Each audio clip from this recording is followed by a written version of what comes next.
So I have something that I want to share. If you're a Black woman, get yourself a Black therapist.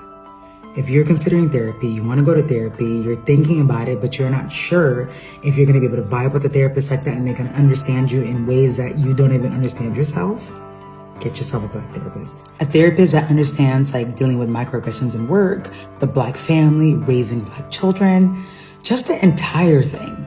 That's the importance of having a Black therapist.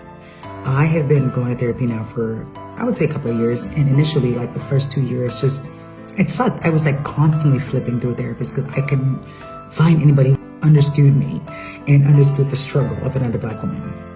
Once I met this Black therapist and everything changed. I mean, everything. So if you were looking to go to therapy and you really want to be understood in a way that you understand yourself, get a Black therapist.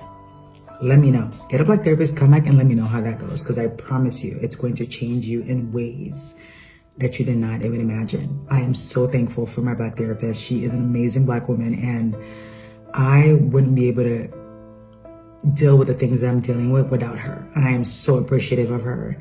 I know she's not going to see this video, but I've told her this before and she knows how much I appreciate her. But anyway, if you're a Black woman, get yourself a Black therapist.